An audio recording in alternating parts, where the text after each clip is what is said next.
Tana, I know I shouldn't be drinking these, man. It's Sunday. It's the Lord's Day. But Lil beat your ass so good to me. This is like my third or fourth one right here, I brother. was about to tell you to pump your brakes, but you know what you can get you, man? What? You get your BOGO deal. From Paisanos? What? That BOGO deal is the real deal. I think you might be right. I probably need that. Put something on this, man. That's where you use the online code BOGO Pizza, right? Yeah, man, you get you one pizza and get the second pizza for equal or lesser value for free. I'm going to need more than that. I'm going to need me about 4, 5, 6 pizzas right now. Put something on it, baby. Hey, you see, I'm over here, man. I might take a slice or two. Well, what about Lil beat your ass? His ass is whooped.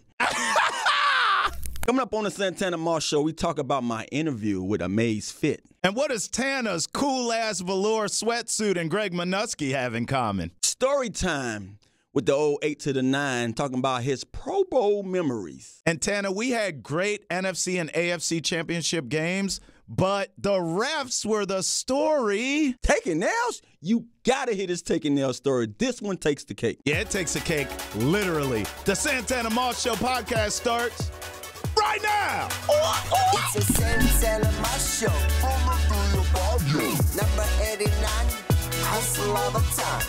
Travis on the right, hot mic on the left. Every single week, it's a lyrical fact. Now ready to go. Santana Moss Show podcast. Travis Thomas and the man himself, Santana Moss. ¿Qué pasa, papi? How you doing, my friend? Hey, man, I'm feeling the velour Adidas suit right now. Oh, I feel like I'm back in one of those 2001-ish, 2002 Puffy videos. You know, that's back when I was watching BET. I'm talking about I didn't know it was any other channel to watch. It was BET. I'm watching, hey, videos all day. Rap City. Oh, man, 106 in Park. 106 in Park. Shout outs to Free and AJ.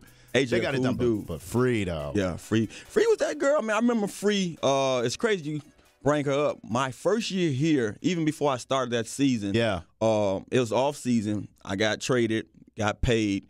Porter's had this big weekend down in Gainesville, and guess who's coaching the team that I'm on, the basketball team? I'm on? Free. And she was just, I didn't know she was in the area, being she was a radio personality in the area. And she just loved her Redskins, and she talked, so I'm so happy you here. And I'm sitting here like, man, you know me? What? Yeah, it was cool, man. It was real cool. Just being a fan of 106 in Park. And I had bumped into, AJ. I bumped into him a few times, but just knowing, I don't care about him. Talking about Free some more. Getting a chance to meet Free, man, that was pretty dope. Shout outs to Free, and shout outs to all the celebrities out there who are a fan of Santana and watch the show. I'm not going to throw out any names because we're trying to get one as a guest. How's that for a little secret, you know what I mean? A little tease there.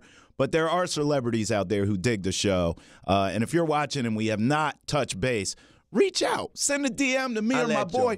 Matter of fact, send it to me. There's a lot going on. It goes down in DM. We're not going to put that out there. Send a DM to me, okay? And we'll get you on the show. Send to trash. Send it to me. So what's been going on since the last show, Poppy? You know what, man? This has probably been the least as busy as I ever been throughout the last 2 years. I didn't have much going on last week. Yeah. I think the only thing I did Friday, I got a chance to sit down with Amaze Fit. They interviewed me on life after football, talking about my fitness habits now and different things I'm doing with my foundation, 89 Ways to Give. It was a pretty cool interview, just basically share with everybody what I've been sharing throughout these podcasts and different times I'm on the radio shows, different radio outlets and stuff. But it was a great interview, and they got a lot of feedback from it. But basically, I just dug deep and basically explained, who I am, what I've been doing, why I'm at the pace I'm at now, outside of my game. I feel like I'm still in my game because everything that I did to play ball has driven me now in the afterlife. So it was great sharing that stuff with them, sharing some encouraging, things to the folks out there who follow me and probably who wonder some of the way that I'm wired, wondering why is Santana wired the way he is because of, my belief in everything, being optimistic about a lot of stuff and just truly believing in things differently than others. A lot of people fail to realize is that we try to get ourselves into things. You hear every year, 2000 this, I'm going to start doing this. New year, new me, right? New year, new me. No, keep the same energy. You know, I've always been that guy. I'm going to keep the same energy. I'm never going to try to up it. But at the end of the day, we all want to be better. You know, we all want to be better, but stop putting goals up there that you can't obtain. You know what I mean? I feel like, you know, even my playing days, guys come to the season like, got a list. This is what I want to do. Yeah. My hands, you know, the things that I played the game, and in order for me to do what I wanted to do, I had to depend on a lot of others. For sure. You know, the quarterback, perfect call, the perfect play at times, just being looked at, just being in the progression. So many things was, you know, basically in other people's hands. So I've always told myself is just be prepared for whatever. Right. If you prepare yourself for the good times and prepare yourself for the bad, at the end of the day, you always prepare. You don't never have to get ready. So that's a lot of the things that I share with them, and just about the way I move. You know, the reason I move this way is because of those things that I experienced early in my career. Yeah, but that's a mentality of a playmaker. Yeah. And so both on the field and off the field for you, that is translated, because on the field, you might not get a look for 3 quarters, let's say. All of a sudden, 4th quarter, you get a look, boom, house call. You ready. And the game has changed. It's the same for you off the field that I've noticed in the time I've known you and been tight with you is, I mean, hey, you'll more so than me, because I'm impatient. Yeah. I would be a diva receiver if I could play. I want the damn ball, get out of the way, right? Yeah, no doubt. But one thing about you, even off the field, and you weren't a diva on it either, but you'll wait. You're patient. Yeah. Santana will lurk in them damn weeds. I understand the and process. then pop up on you and make a play. Process, and that's the thing that I've learned early in my career, and I believe a lot of this comes back from my childhood. You know, in high school days. You know, Coach Frazier. You know, I remember being on a team where I was a starter in 10th grade. Way before I was a starter, 9th grade, I came out and tried out for the team. He told me, no, I'll see you next year. And I'm sitting there looking at him, he like, because you sit in my weight training class, you haven't worked out a day since you've been there. And he like, in order for you to play on this team, you have to work out in my class. Right. So, you know what, I took that as a note, and then I said, I'll go play, Little League one more year since I'm eligible. And I did that. And then I come to him, my 10th grade year, and I remember all my friends playing JV. Everybody was on JV. I'm like, man, I need to go over there. The quarterback is over there. And I remember going, he separated our teams after camp. Right. And he was like, you're my starting receiver on varsity. Woo! Coach, I'm not ready for this. That's how I felt. Yeah. But I also wanted to be a kid and go have fun with my boys, And I remember kind of, finding myself over there in that JV line. And he called me out in front of everybody like, you want to play with the boys or you want to play with the men? Damn. And I'm like, well, I'm not finna be called out too many more times, so I'm gonna sit my ass down somewhere over here.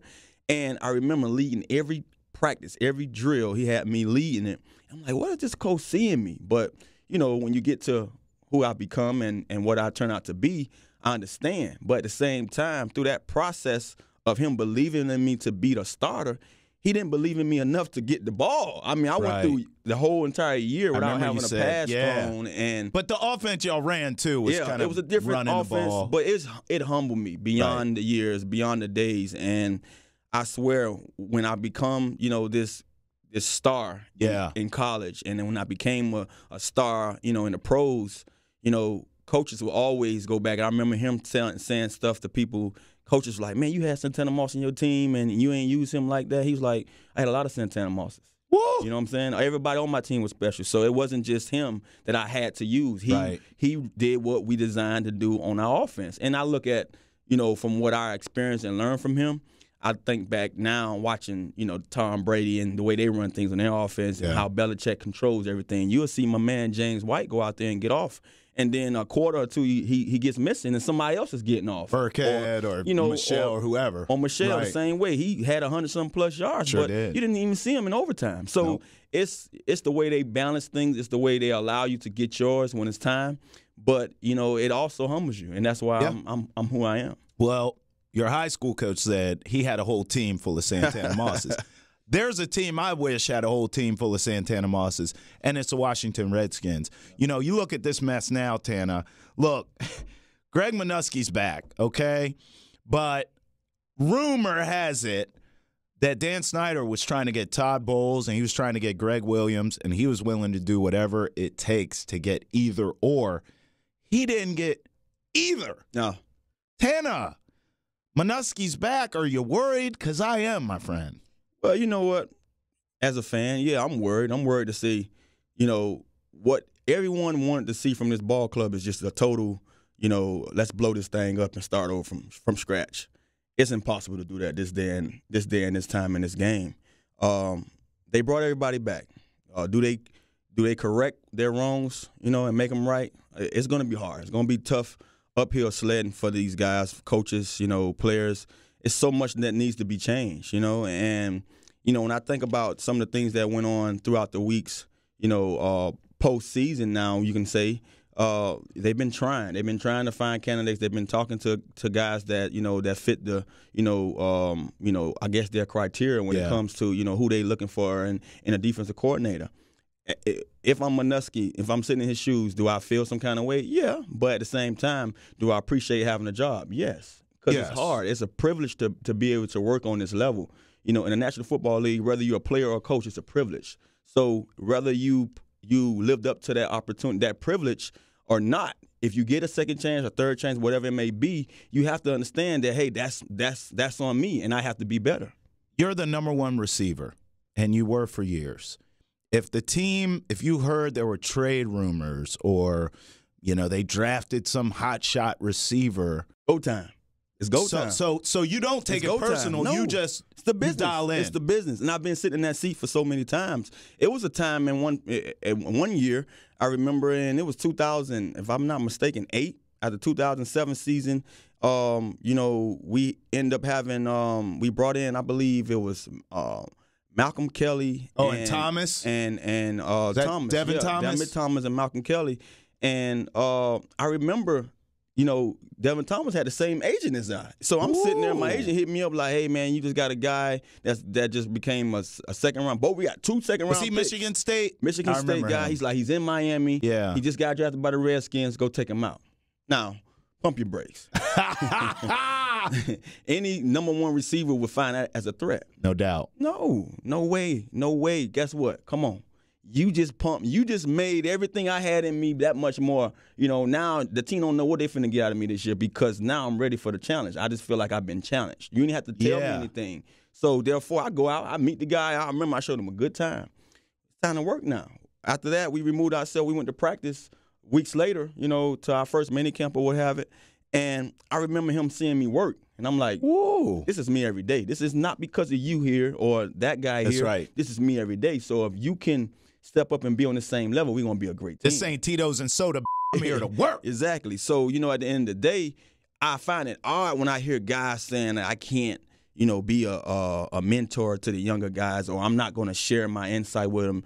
That's stupid. That shows me who you are as a person because you're that, self-conscious or you're that insecure about yourself that you don't feel like you can't go out there and be that guy's coach or mentor while he's trying to get on your level. To me, I want you on my level. I've played under guys or with guys that was always where I was at or better, and it always rose my game. So, therefore, I want those kind of guys around me to rise my game. You know what's interesting about what you're saying? We had London Fletcher last week. He said the same thing. Yeah. He said they bring young guys in all the time for me to, show them the ropes and mentor them.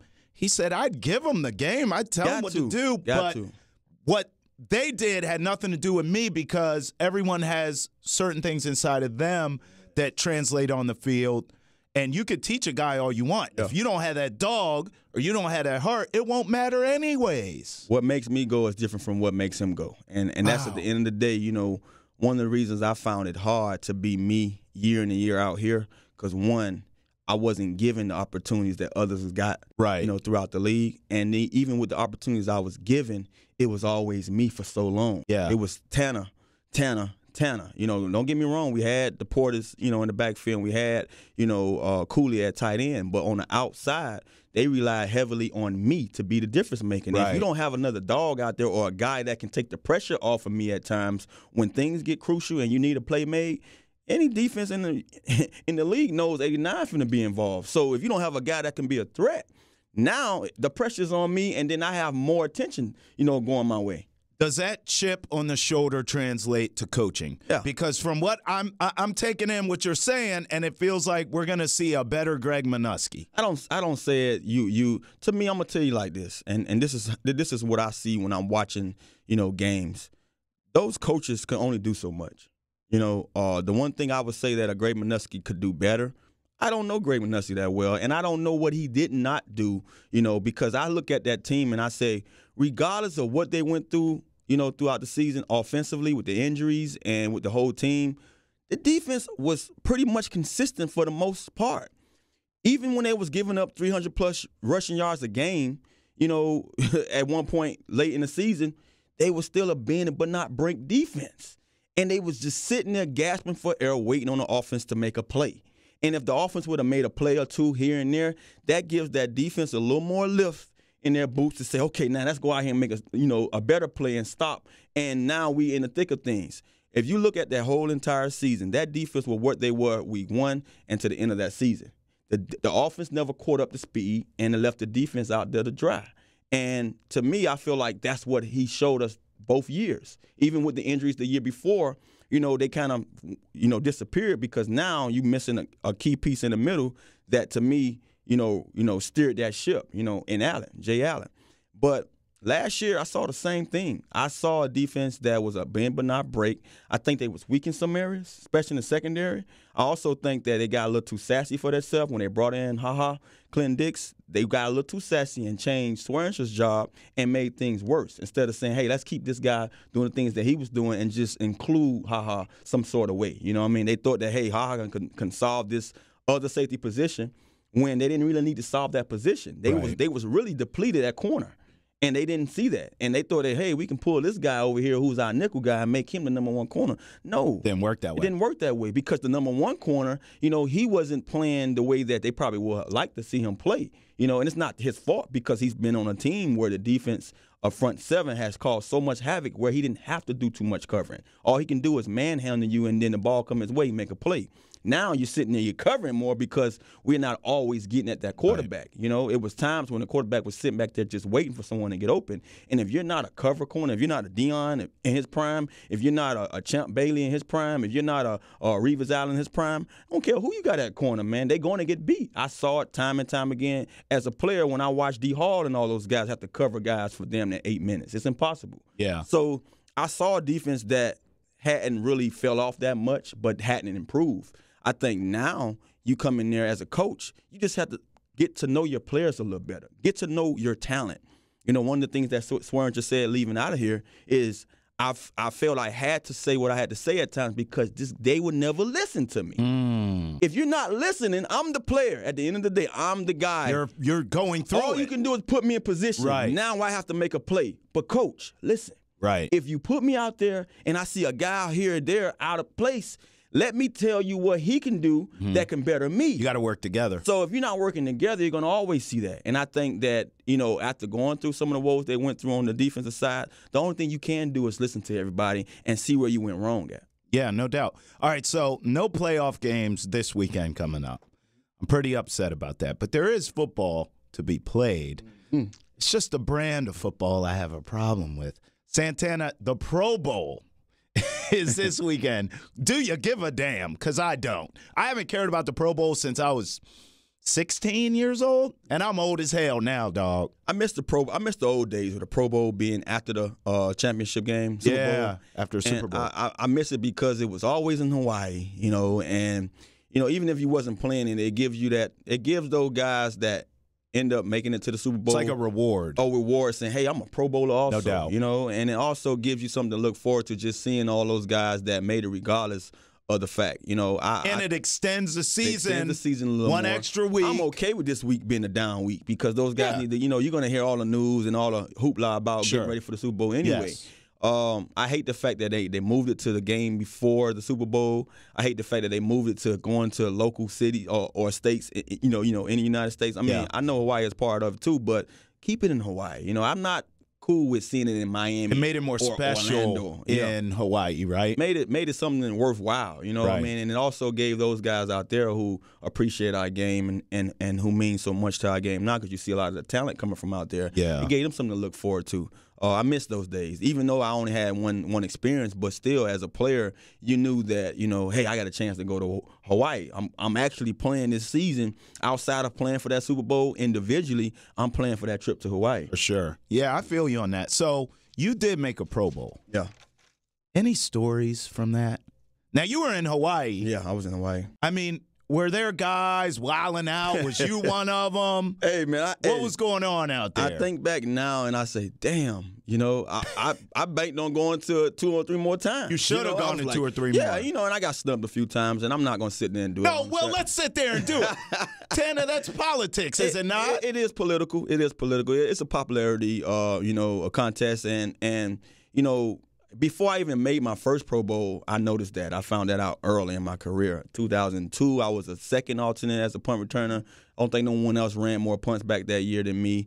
Who was in front of you? Let's call him by name. Well, actually, me and my teammate was both 1 and 2 alternates. My teammate was Chad Morton. He ran He ran back kick returns, and he was an alternate, which I should have thought. I would have thought he would have been a shoo-in. Should have been the guy. You know what I mean? So someone else went in front of us. I forgot.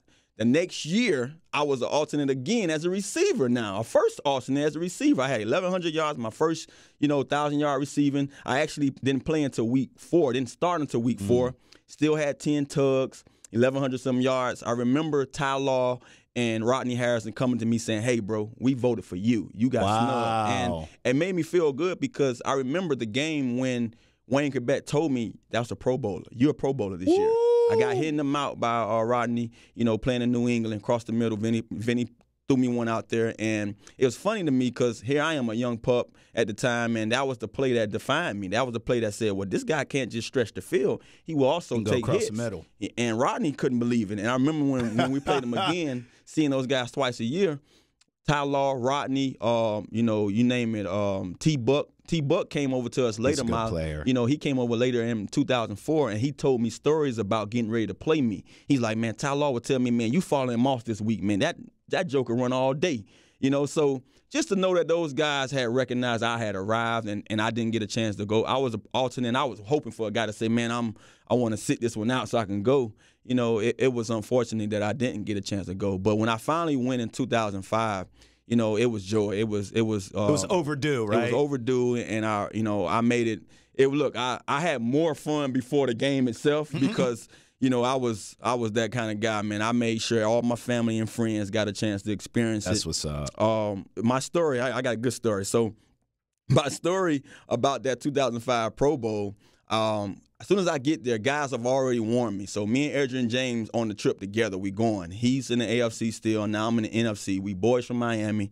We done roomed together before, in hotels getting ready for games in college. We also just been close buddies. In every offseason, we always found ourselves at his condo getting ready to go out and spend our nights out of town. But I remember getting ready to go. We went to the Super Bowl that year in Detroit, and then we flew over to Cali.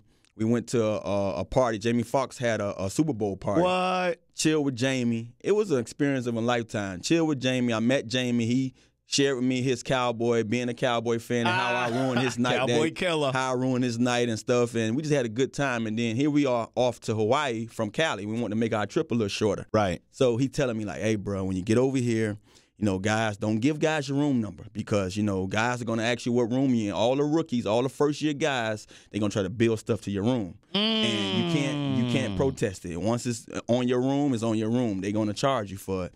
So I remember first getting over there, and I meet Peyton, and Peyton like, hey, man, what's up, man? And Peyton showed me so much love, and he was like, man, just what do you think if I got you, Marvin, and Reggie, and you my slot guy? And I'm sitting there like, man, Peyton, that would be some unbelievable Crazy. stuff, but I'm okay. That's how I felt because that's my first year with the Redskins, and I'm a Pro Bowler. Yeah, so Peyton, don't be tampering. I felt like years removed from that day. I'm like, well, damn, Peyton, you should tamper a little more because I'm not getting no love over here.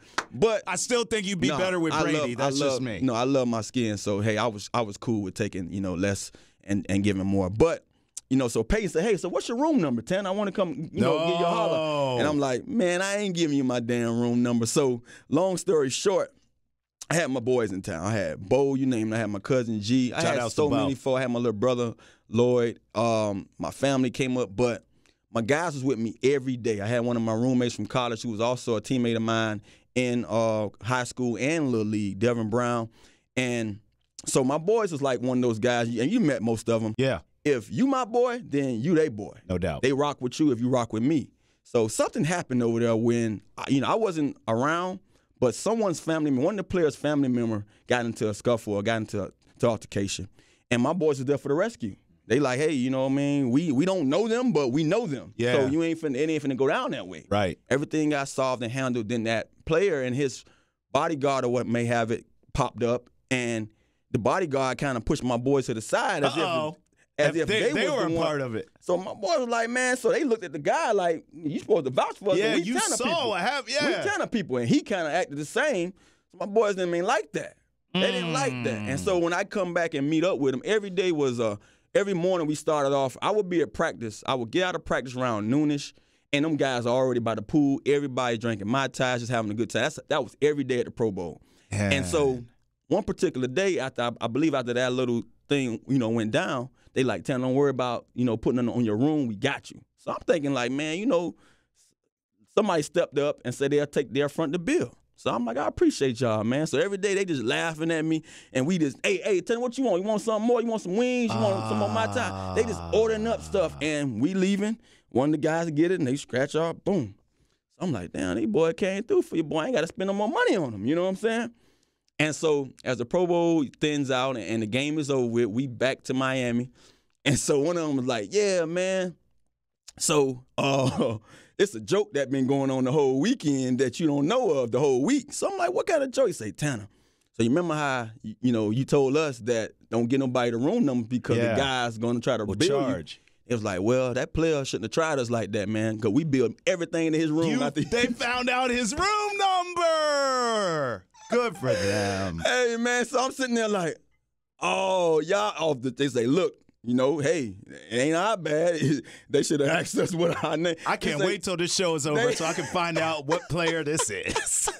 They had his signature down and everything. So it was crazy, man. But that's what happens in the Pro Bowl. He wasn't the first or the last that probably got that done to him. But, oh, well, I mean, I was thinking about this story when I was coming. I was like, well, damn, that player might find out. I'm like, that was Tana guys.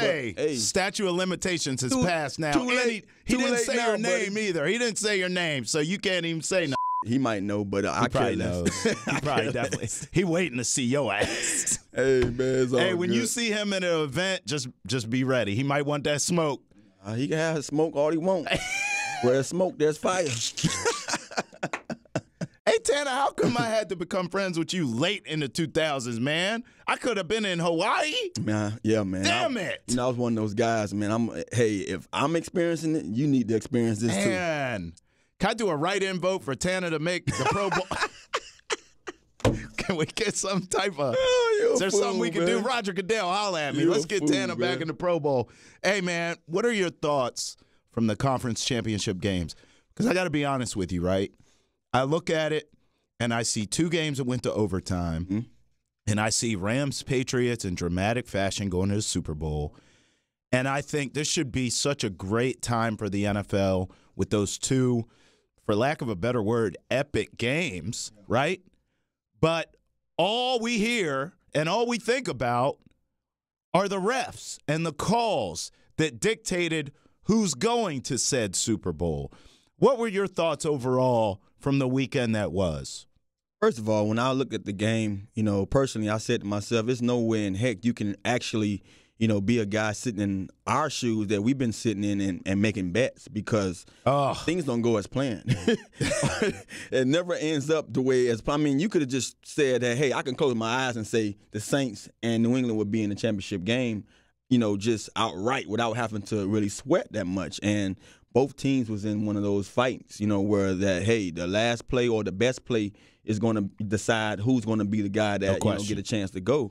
When you look at the first game, that Saints pass interference call, it should have been made. It should have been called. I feel bad because I think about last year when the miracle in Minnesota happened to the Saints. Now you fast forward a year this year, and they have to sit there and deal with the fact that regardless of what happened throughout the game, the entire game, yes, you can sit out here and say the Saints deserve to be in that seat because they had a 13-0 lead before the game. No, they don't deserve because, trust me, both of those teams are in that championship game for the reason of their being the best teams in that division to be able to go head-to-head to see who should be a Super Bowl contender. And to see that game come down to the end like that and to see it be called that way, you got to look at things that I look at. For so long, I've been saying that the refs should be, penalized at times when they don't make the right call or make the proper decisions.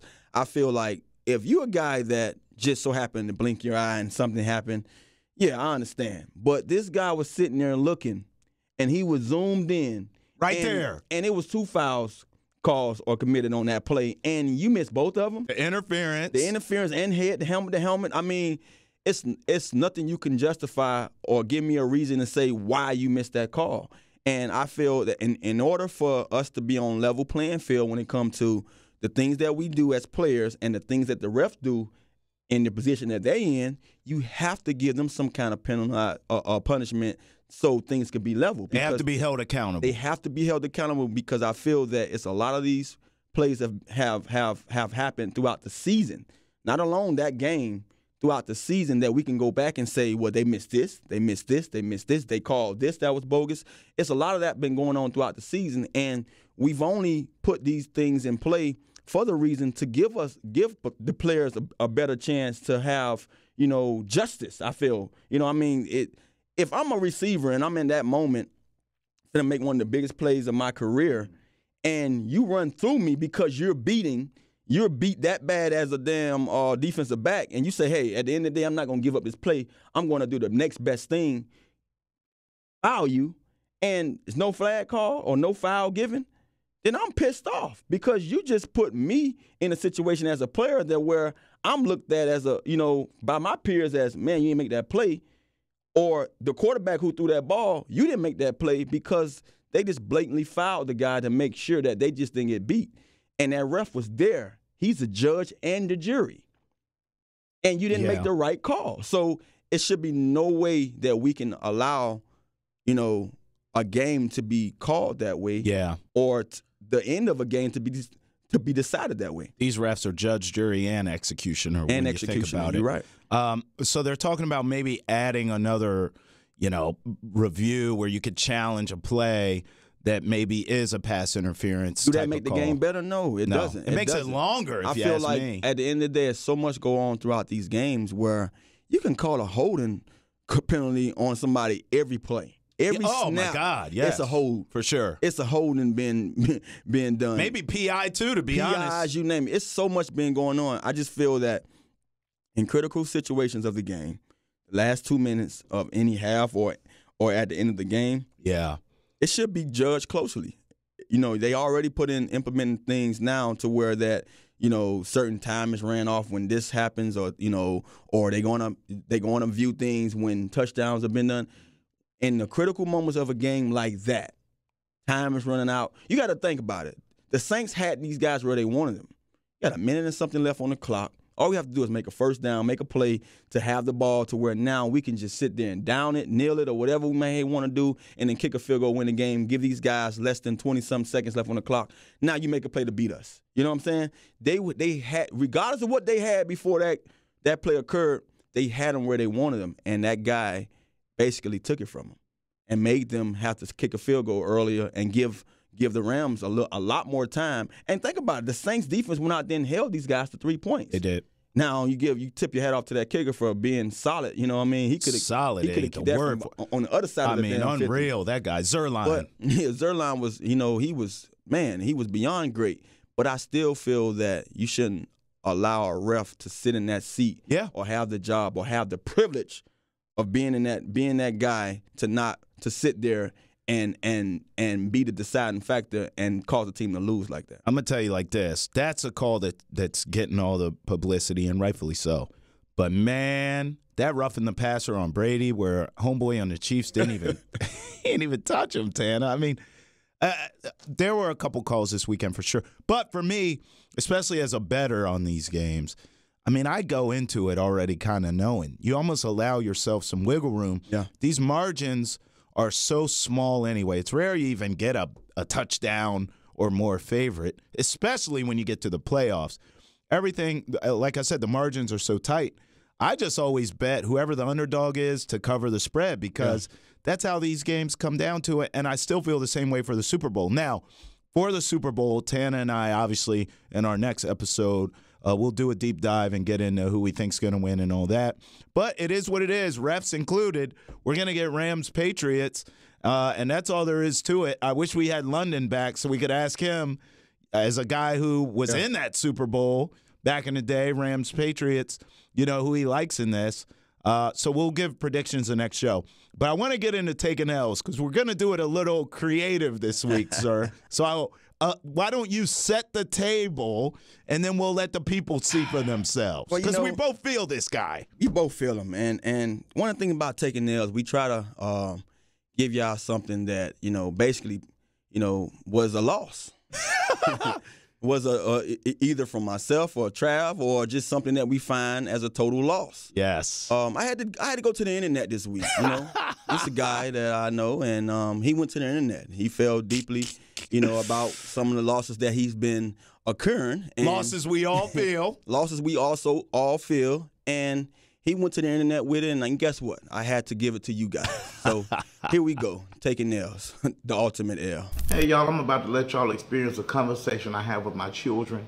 It's very important that you understand how to talk to your kids, especially when there's a family problem. Twinny, let me talk to you, okay? Because it's something serious on my mind that I want to discuss with you. Now, your brothers, 100, on the what 100, on the what 50, on the what 10, on the what 5, and I ain't seen one in a while. But I want to talk to you, Twinny, because you're the only one in the house right now. I want to know why why y'all can't sit down somewhere. I'm trying hard to raise y'all and keep y'all, but y'all don't want to sit down. You're just in a hurry to go somewhere. Every time I look up, y'all gone. I don't care who called, you gone. Alabama Power call, you gone. State Farm Insurance call, you gone. Chevron gas station call. And don't even make me mention Walmart to you. Now you listen to me. I love you. And you stop running out on me so fast. I love y'all so much. Go get your brother and sister and tell them come home. Daddy want to talk to them. Bye-bye. Tana, I feel him, man. I feel him. I had the same combo all the time. Hey, but if they find themselves doing what they're doing, man, you need to go be where they at. maybe you can lure them in. It's almost like, can you come back to me? You can't ask from where you're sitting there. You got to go find them. I go fishing for them. Go reel them back in, buddy. But oh man, that's too funny. Hey, I tell you what, that's a good way to end the show right there because we all feel that. The Santana Moss Show podcast. It's a Rizap. It's a Santana Moss Show. Number 89.